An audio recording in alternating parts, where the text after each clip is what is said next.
Hello, everyone. Welcome to the CuberCast Podcast, where we talk about what's happening in our universe of cubing. I'm Carter Cubes on Twitch and YouTube. I'm Humble Cuber on Twitch and YouTube. And I'm Carter Kid on Twitch and YouTube. In today's episode of the CuberCast Podcast, we'll be discussing new cubes as well as competitions coming back inside the US. There are some new competitions coming back to the United States, and there are actually quite a few. There's, I believe, at least 7 new competitions announced, at least at the time of recording. And yeah, so you guys want to discuss about it? Yeah, sure. I'm very excited for these competitions to be coming back here in the US. I know Max Park and Maddie are going to some, and I can see some potential NARs or world records. Speaking of world record, I'm sure you've all heard the news of Rui Hongshu's 5.48 world record average and 4.06 world record to single, which is just amazing. Congratulations to him. But yeah, I think since competitions are coming back, there's been a pause on world records from American cubers, but I can see them definitely coming back after these comps come back. And yeah, competitions, as we all know, they're more of a social gathering, so I can't wait to see how the social aspect works out and everybody making new friends, which will be great. Something interesting about these competitions is actually they're doing cohorts, or sometimes AM and PM. So basically, they're splitting the competition up into 2 days or 2 separate times of the day to basically limit the amount of competitors in the area at one time. So to give a quick example here, there is the Pikes Peak Summer. There's A and B. One of them is on one day and then the other is the next. They're the exact same events, but just on separate days to limit the amount of competitors. And then there's Cubing is a Sport Frisco, which is AM and PM. It's pretty interesting, in my opinion. I think it's actually a good idea because you can have more competitors in just one competition, as long as they're like the same events. Because the Georgia competition, there's different events for each competition, which if people really like one event in that one competition, then people are just going to sign up for that one competition, and registration is going to be filled up within 1 second, which is exactly what happened. Owen. Yeah, shout out to Owen Morrison. That's what happened to him.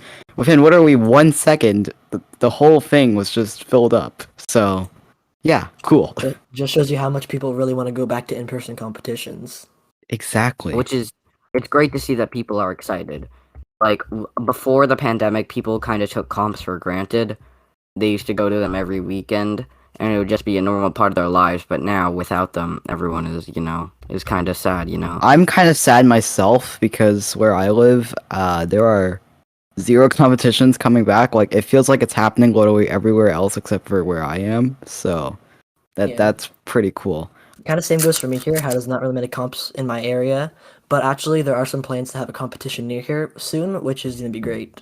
If you're wondering what the comps are, here are some of the comps that are coming back, and make sure to comment if you're going to any of these and if any of these are near you and you didn't know that they're happening, but now you're going to go, or something like that.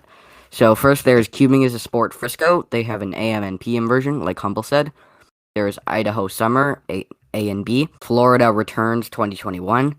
Pikes Peak Summer, which is also an A and B comp. Mental Breakdown Minnesota 2021. Pennsylvania Championship 2021. It's already filled up. And yeah, there's one in Georgia as well. Okay, so moving on to the next segment, we have some new cubes released on the Cubicle and just by cube retailers. So starting out, we have Stephen Winteringham's Pyraminxes. So Stephen Winteringham's Mr. M was really popular. He would mod it for people, and then he made a tutorial on how to mod it. But you can now buy it, where it's set up by him, and you also get it lubed by him. You can get the Dr. M Pyraminx for $29.99 on the Cubicle. It's a bit expensive for a Pyraminx, so if you want a professionally set up Pyraminx for a lot cheaper, you can also get his Little Magic for $16. And if you don't really have a budget, you can get a GAN Pyraminx made by Steven for $44.99. Steven made a tutorial on how to mod your GAN Pyraminx, and I did it to mine, and it's really good. So if you want a really good Pyraminx, this could be for you. And also, the Cubicle has released their Signature Series, which is a premium line of cubes of world-class cubers like Timon Kolashinsky, Leo Borromeo, and Cubicle employees like Ro and Phil, and the legendary Fluffy Alligator. They have released their own signature line of cube with their preferred setup. For example, T-Mode's main 3x3 is the WRM 2019, and it features his preferred setup with Weight 5 on the core and Gravitas and Dignitas on the pieces, and Leo Borromeo's GAN 11M Pro, which has Weight 5 on the core and Gravitas, Silk, and DNM on the pieces. And Fluffy Alligators is going to change every week because they're doing a poll on Instagram. So if you want to be part of history and choose what Fluffy Alligator's setup on a 3x3 is, make sure to go check that out. All right. So also, we've seen GAN release a new limited edition version of the 11M. So it is the GAN Blossom.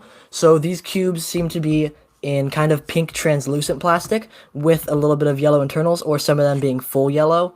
There'll be a link inside the description. You guys can go ahead and check us out on thecubicle.com. Sadly, most of the options are completely sold out. There seems to only be one that is left in stock, so make sure to go pick that up soon.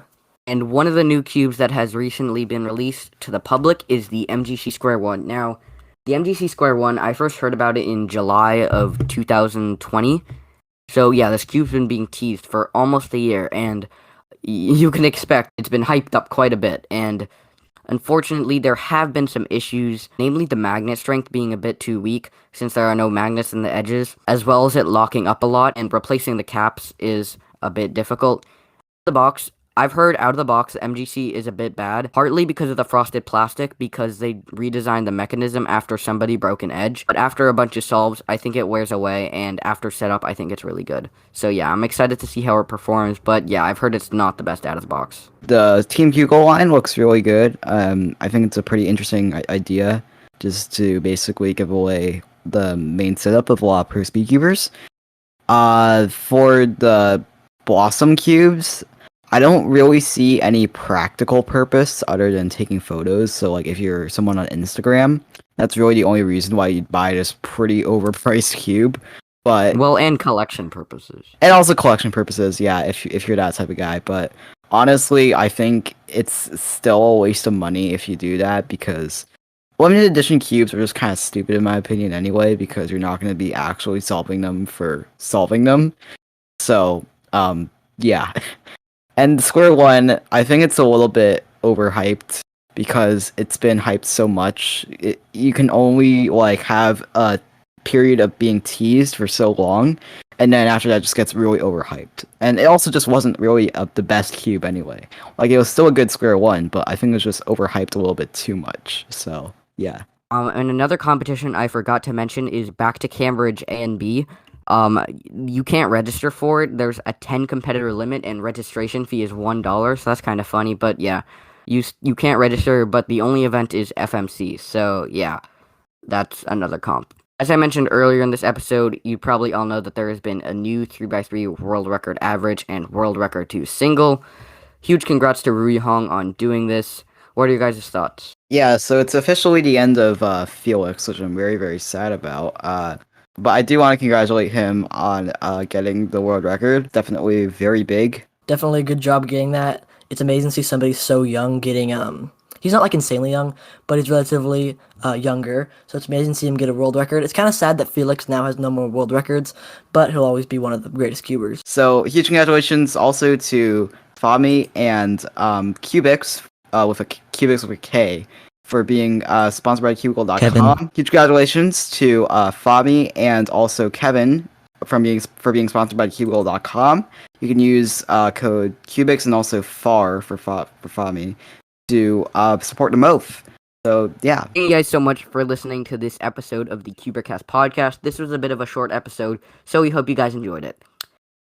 Thank you guys again so much for listening. See you guys next time.